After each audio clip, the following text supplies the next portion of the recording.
What's up everyone? Alex here.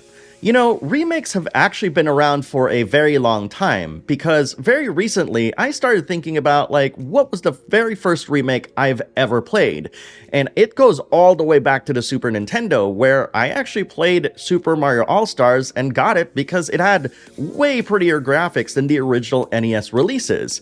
Now, I also remember another game called Ninja Gaiden Trilogy. Do you remember that? It's basically like a highly upgraded graphical remake of the original Ninja Gaiden trilogy on the NES, which is one of my favorite action games of all time. And this actually got me thinking, because modern remakes are more than just prettier looks or upgraded graphics. In fact, we actually have a separate verbiage for it: remasters. And modern remakes are actually characterized as games that not only improve the graphics of the original title, but also add new gameplay elements or completely change them altogether, and even sometimes add brand new content that was not there in the original form. And it's because of that in this video, I want to talk about 10 JRPGs that have been remade that I've just loved and made me want to play through them all over again, just by the sheer virtue of its new graphics or even the brand new features that it offers, that just made it such a joy to rekindle all of those classic memories of the original titles, that it made spending hours in these games worth it all over again. Alright, enough preamble, let's get right down to it. While Grim Grimoire technically came out prior to its release, it was Odin Sphere that captured our imaginations in 2007, creating a legacy of action RPGs that have become modern classics. With that in mind, 2007 was a long time ago, and Vanillaware has honed their skills considerably since. And, luckily for us, this resulted in the truly excellent remake in Odin Sphere Leifthrasir. All of the qualities that made the original so special — the visuals, music, atmosphere, and writing — are all faithfully retained and cleaned up in this remake. And even its less polished elements, specifically its combat, has been completely overhauled for the better. That being said, one of the lesser discussed features of this remake is that it actually contains the original PS2 version. So even if the remake is the superior way to play and enjoy Odin Sphere, the fact that the original version is packed in and preserved in Leifthrasir allows players to experience it in a totally different way. Preservation aside, this is just a wonderful release of an incredible title, as Odin Sphere Leifthrasir is easily one of the best games Vanillaware has ever made, and sets the standard for remakes of its kind. NieR Replicant was a special game, but at the time, not everyone saw it that way, partly due to the fact that it was altered and turned into NieR Gestalt to appeal to a Western audience.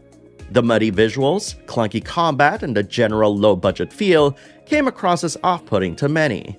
It wasn't until the smash hit NieR Automata that attention rightfully shifted back to the original, and demand for a remake heightened. Thankfully, Square Enix listened, and presented us with NieR Replicant version 1.22474487139. And before you ask, yes, I still remember those numbers by heart. This re-release breaks down many of the barriers that held back the original from being the game it needed to be.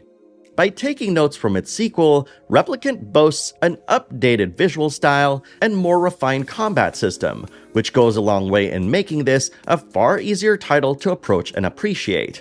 Its updated visuals actually go a long way in improving the story, making every cutscene more emotionally resonant. And by combining this cleaner aesthetic with a speedier combat feel, the original's positive qualities are able to shine that much brighter, making this return trip worth playing after NieR Automata. That said, while it's still not quite as polished or as technically impressive as NieR Automata, at least the two games now feel more connected than ever before. I never actually got a chance to play Super Mario RPG when it was originally released on the Super Nintendo, but when I finally got to play the remake on the Switch, I instantly recognized why this game is so beloved. The way that it incorporates QuickTime elements into its turn-based gameplay probably felt like a game changer back in the day, and is a clever way to add action to an otherwise wholly turn-based affair. This allows Super Mario RPG's battles to be more engaging in a very different way than any of the games that Squaresoft has released at the time. But I think the most impressive thing about Super Mario RPG Remake is the fact that it's able to inject like a childlike wonder using the characters in the Mario universe and creating this very unique experience that mirrors much of Mario's adventures on the SNES, which of course contained a beautifully rendered Super Mario World in a matter of speaking, but also combining this with some of the best elements of Squaresoft's games at the time. And this is all rounded out by a fantastic soundtrack by Yoko Shimomura, who you may know as the composer of the Kingdom Hearts series and Final Fantasy XV. If you've never ever played Super Mario RPG before, I highly recommend checking this game out because it is just an absolute treat, and one that you can finish in a short amount of time actually. Final Fantasy VII is one of the most important games ever made. It had such a huge impact on not just the RPG genre, but gaming as a whole. Remaking such a landmark title is no easy task, so instead of a one-to-one recreation, Square Enix decided to take Final Fantasy VII into a bold new direction. In 2020, we had our first taste in the form of Final Fantasy VII Remake. But in 2024, we have Final Fantasy VII Rebirth, which is Final Fantasy VII fully realized, despite having to wait for the last chapter in the trilogy. While Remake was a great game in its own right, I'll admit that there was still so much room for improvement, and Rebirth went above and beyond what I could have expected. Combat is an absolute joy, performing synergies, flipping around, and pulling off combos that it just feels like a dream to play. The open world feels so liberating, especially when coming off of the claustrophobic Midgar, as you ride around on your chocobos, doing side quests and world intel, and fighting powerful monsters. Looking back at my experience with the original, this isn't too far off from how I felt when I first left Midgar as well, as this game absolutely captures that same feeling of seeing the world map for the first time and feeling like you can just go anywhere and do anything. That's something that I truly love and appreciate about Rebirth. It's not trying to just recreate the original. It wants to be its own unique experience while still carrying the same spirit. And if I ever wanted to go back and re-experience the original Final Fantasy VII on the PS1, I can just do that at any time. It's in this sense that the Final Fantasy VII Remake series succeeds as both a remake and a sequel to the original, allowing memorable moments to be rendered with modern technology while injecting new elements that allow players of all kinds to unravel the mystery together. That is the magic that Final Fantasy VII Rebirth fully realizes. On the opposite end of the spectrum is Persona 3 Reload, and unlike Final Fantasy VII Remake, Persona 3 Reload painstakingly recreates almost every single aspect of the original game, while adding a few elements from modern titles, like the Baton Pass for example. What results is a faithful recreation that allows players coming off from Persona 5 to enjoy Persona 3 with modern conveniences and quality of life features that makes playing through Persona 3 Reload just so much more enjoyable. Yes, I've replayed through Persona 3 4 times at this point, but playing through Persona 3 Reload reminded me so much of why I love the Seize team to begin with, and how many wonderful characters that I've met while playing through this game. And yes, it is almost as dark as Persona 5 and earlier Persona titles. And playing through this piece of history really truly represents the transition point between old Persona and the new, making it a must-play for any Persona fan out there. It's not a stretch to say that the original Demon's Souls birthed a genre, even if it is a strange subgenre of JRPGs that people will debate endlessly about. While Dark Souls is largely considered as what really got the ball rolling, Demon's Souls was where everything truly started. This classic was stuck on the PS3 for the longest time, unable to be played online and visually looking more and more dated as time went on. Something just had to be done, and it was Bluepoint who answered the call. The PS5 remake of Demon's Souls looks and plays beautifully, while still remaining remarkably faithful to the original game, almost to a fault. The level design, enemies, weapons, and armor are all relatively untouched, except for the gorgeous coat of paint that's been added. That said, if you were expecting the remake to be more accessible in terms of difficulty, I hate to break it to you, but this game is just as tough and obtuse as the initial release was.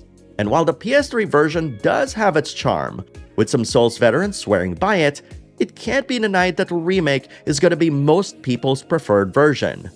While remakes can be a great opportunity to go back and fix a ton of problems, in the case of Demon's Souls on the PS5, Bluepoint knew that the original was already great, and that all it really needed was a few tweaks and a visual facelift.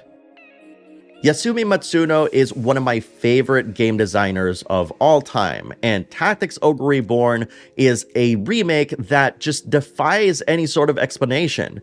Tactics Ogre in general was released on the Super Nintendo, the PS1, the PSP, and now on modern platforms. And every single iteration has actually had something changed to it, whether in a minor way or in a very major way in the case of the PSP release. The brand new Reborn version not only improves the graphics so it'll still look pixelated on huge 4K screens, but it also completely revamped its entire gameplay to the point where it just plays like a completely different game. What I love about Tactics Ogre Reborn is that it is punishing at first, but when you actually take the time to get to know its systems, it becomes one of the most remarkably rewarding gameplay systems that's ever been designed. And I have to repeat that again, this game is hard, with a learning curve that is just absolutely punishing. There will even be times where you'll spend 20 or 30 minutes up to an hour in a battle only to find yourself losing. But the people who stick with it and actually learn all of its nuances and systems will find so much to love in this remake. That if you've never actually played Tactics Ogre, but you loved playing Final Fantasy Tactics, I highly recommend checking out Tactics Ogre Reborn because it is absolutely worth playing and checking out. I promise that you'll love this game. The original Ys 3, Wanderers from Ys, has largely been considered the black sheep of the franchise.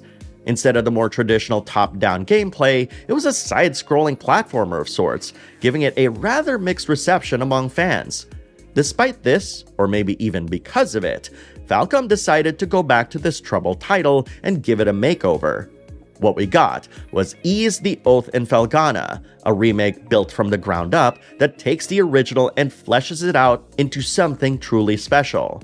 Unlike modern Ys titles that are more easily classified as action RPGs, Oath in Felghana is an action-adventure game with some light RPG elements sprinkled in for good measure. In many ways, it feels closer to a game in the Zelda series, wherein you explore the world, clear out dungeons, solve puzzles, and beat baddies along the way. What's interesting about this game is that, at a glance, it's almost unrecognizable when you place it side by side with the original. But despite that, the story and game progression remains pretty much intact, but with far more depth. It feels as though that they took Ys 3 and used it as a blueprint to build something new on top of it, creating a game that feels new, yet oddly familiar. This is one of those remakes that, on the surface, comes across like they wanted to right a wrong of sorts, but it's so much more than that. It reimagines the original in a way that not only updates it, but also makes it different enough that it can be enjoyed as its own worthwhile experience. With Visions of Mana's release looming on the horizon, I am reminded of the amazing Trials of Mana remake.